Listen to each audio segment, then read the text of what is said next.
आते हैं एक पोटेंशियल एंड काइनेटिक एनर्जी। इसके अलावा हीट एनर्जी है, केमिकल एनर्जी है, इलेक्ट्रिकल एनर्जी है, लाइट एनर्जी है। तो ये सारे एनर्जी के फॉर्म है। ठीक है, कितने फॉर्म पढ़ लिए हमने? चार। एक पहले पढ़ा mechanical energy, heat energy, second heat energy, third chemical energy, fourth electrical energy and fifth light energy. फिर मैकेनिकल एनर्जी के दो पार्ट है, एक काइनेटिक एंड पोटेंशियल। तो पांच पढ़ी कौन कौन सी? Mechanical energy, chemical energy, light energy और हीट एनर्जी। ठीक है, ठीक है। तो अब यहाँ पे एग्जाम्पल देखते हैं क्या लिखा है। Moving object can do work, an object moving faster can do more work than an identical object moving relatively slow.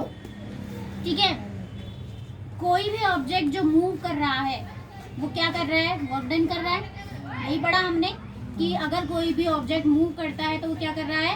Work done कर रहा है। ठीक है, तो कोई भी ऑब्जेक्ट जो फास्ट मूव कर रहा है वो ज्यादा वर्क डन कर रहा है in comparison to another object which is working slow और मूविंग स्लो।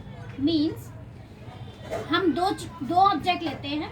एक ऑब्जेक्ट है जो फास्टर मूव कर रहा है और दूसरा ऑब्जेक्ट है जो स्लो मूव कर रहा है। तो वर्क डन कौन ज्यादा कर रहा है? जो फास्ट है वो वर्क डन ज्यादा कर रहा है। बस यही उसने इन दो लाइनों में लिखा। ठीक है, तो हम इसको क्या बोलते हैं? In comparison. अगर हमें उसको लिखना है तो हम क्या यूज करेंगे कि इन कंपैरिजन, कि इसके कंपैरिजन स्लो वाला भी वर्क डन कर रहा है। ठीक है, हाँ, वर्क डन दोनों कर रहे हैं, पर ज्यादा कौन कर रहा है? हमने ये बात ये नहीं करा कि वर्क डन नहीं कर रहा है, बोला वर्क डन ज्यादा कौन कर रहा है। तो जो फास्ट मूव कर रहा है वो ज्यादा वर्क डन कर रहा है। ठीक है, फिर और एग्जाम्पल देख लीजिए। A moving bullet, blowing wind, ये सारे एग्जाम्पल हैं। अमन बुक। ठीक है, सारे एग्जाम्पल्स आपको ये ध्यान में रखना है कि कौन कौन से काइनेटिक एनर्जी के एग्जाम्पल्स हो सकते हैं। वैसे तो सिंपल है, अगर आपको पता चलता है कि कोई चीज मूव कर रही है तो वो क्या होगी? Kinetic energy. बट फिर भी आपको क्या है, जो एग्जाम्पल्स है वो याद रखने हैं। जैसे क्या क्या क्या हो सकते हैं? Moving bullet. मूविंग बुलेट का मतलब कैसी गोली? हाँ, जो चल गई है। मूविंग बुलेट यानी जो चल गई है। ऐसा नहीं है कि बंदूक में अभी तक पड़ी पड़ी है, उसकी बात नहीं हो रही है। काइनेटिक एनर्जी किसमें है? जो हमने बंदूक से गोली चला दी है। ठीक है, नेक्स्ट है ब्लोइंग विंड। ब्लोइंग विंड का मतलब क्या होता है? बहती हुई हवा। बहती हवा सा तावा है ना, गाना है कि नहीं?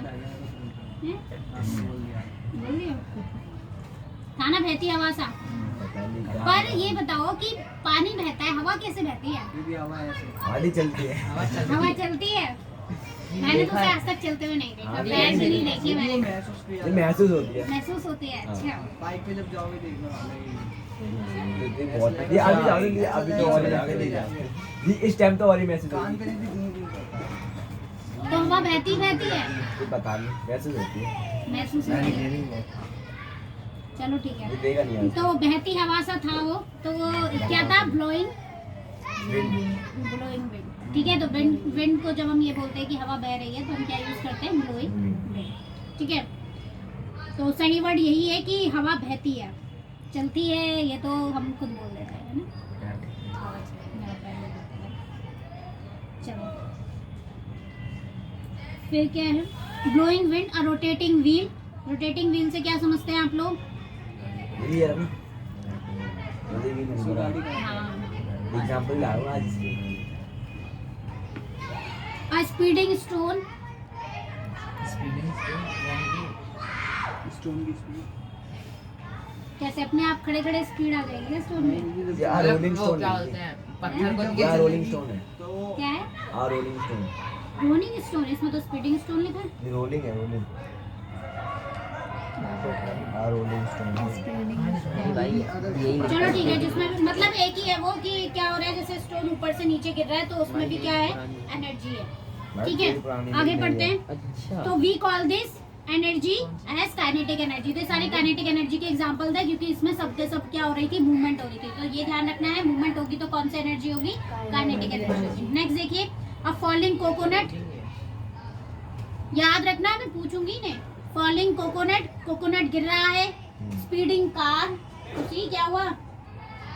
जी सो रही हो? क्यों सो रही हो? नींद आ रही है? पेट दर्द हो रहा है?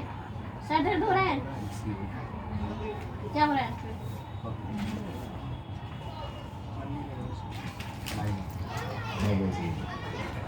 ठीक है, हम कहाँ पे थे? Falling coconut, speeding car, rolling stone, flying aircraft. Flying aircraft सब समझते हैं या नहीं पता?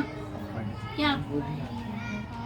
एरोप्लेन, उड़ता हुआ एरोप्लेन, उड़ता हुआ aeroplane, flying aircraft, flowing water, बहता हुआ पानी, ब्लोइंग विंड, रनिंग एथलीट। सब भाग रहे हैं, ये ध्यान दो, इन सब चीजों में सब क्या कर रहे हैं?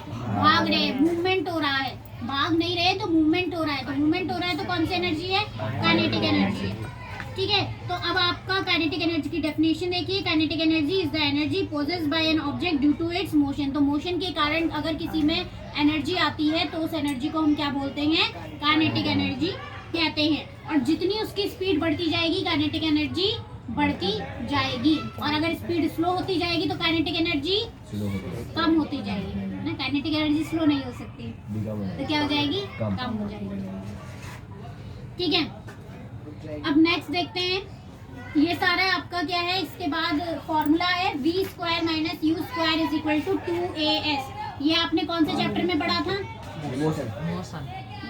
ठीक है, तो इनका हम जब न्यूमेरिकल करेंगे तब आपको बताएंगे, लेकिन अभी आपको फिलहाल काइनेटिक एनर्जी का फॉर्मूला याद करना है, that is E is equal to mv²। कहाँ दिया भाई? E is equal to half mv²।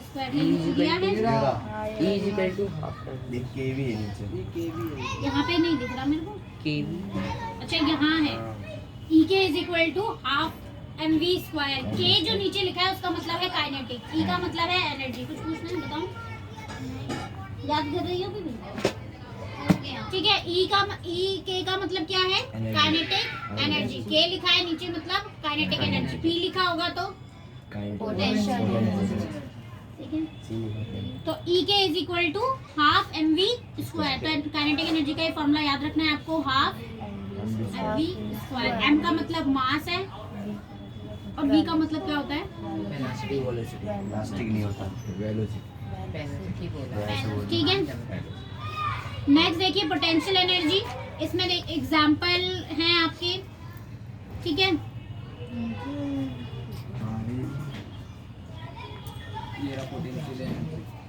आपने एक रबड़ बैंड लिया, उसको खींचा और फिर वो दोबारा से अपनी जगह पर आ गया। एक स्प्रिंग थी, ऐसे खींची और वो फिर से अपनी जगह पे आ गई। तो इसमें जो एनर्जी है वो क्या है? Potential energy. तो स्टोर फॉर्म में जो रहती है that is a potential energy. ठीक है, अब देखिए क्या लिखा है? In the above situations the energy get stored due to the work done on the object. Energy क्या हो गई? स्टोर्ड हो गई। ठीक है, the energy transferred to an object is stored as a potential energy if it is not used to cause a change in the velocity और speed of the object. तो simple सी मैंने आपको जो बात बताई थी कि अगर हम कोई भी ऑब्जेक्ट है और उसमें एनर्जी है बट वो कोई काम नहीं कर रहा, तो उसमें तब भी वो जब काम नहीं कर रहा तब भी उसमें क्या है? एक तरह की एनर्जी वो पॉजेस करता है, जिसको हम क्या बोलते हैं? Potential energy. ठीक है, अब जैसे ये एरो है, जब तक आपने इसको ऐसे रखा है तब तक तो ये पोटेंशियल एनर्जी है, क्योंकि इसके अंदर अभी एनर्जी है। देखो हम क्यों कह रहे हैं कि वो काम नहीं कर रहा तब भी उसमें एनर्जी है, क्योंकि जो ऑब्जेक्ट है अगर आप उसको ऊपर उठाओगे या कुछ भी उसके साथ मूवमेंट करोगे तो उसमें अचानक से एनर्जी आ जाएगी। तो इसका मतलब ये नहीं कि उसमें से अचानक से एनर्जी आ गई। नहीं समझ में आ रहा?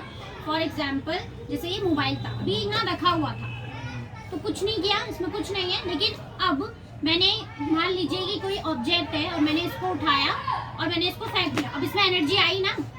नहीं गिरेगा, मुझे भरोसा है भाई। ठीक है, एनर्जी है ना, ये यहाँ से ये यहाँ गिरा तो क्या है? काइनेटिक एनर्जी होगी ना इसमें या नहीं होगी? होगी ना। तो ये इसके अंदर जब आपने इसको ऐसे रखा हुआ है तब भी इसमें एनर्जी प्रोसेस करने की क्या है? कैपेबिलिटी है, इसमें वर्क करने की कैपेबिलिटी है। तो जो एनर्जी इतनी देर से इसमें स्टोर है that is a potential energy. ठीक है, ये तो मेरा एक मोबाइल है बट समझिए कि कोई ऑब्जेक्ट हो तो उसमें क्या है, पोटेंशियल एनर्जी है जो कि उसने स्टोर करी हुई है, और फिर जैसे ही वो कुछ करता है तो वो ट्रांसफर हो जाती है अनदर फॉर्म। ठीक है, तो ये जो बो है, हाँ इसे बो ही बोलते हैं, धनुष बाण। ठीक है, हिंदी में धनुष बाण बोल देंगे भाई। आदिवा का फूल अच्छा लगता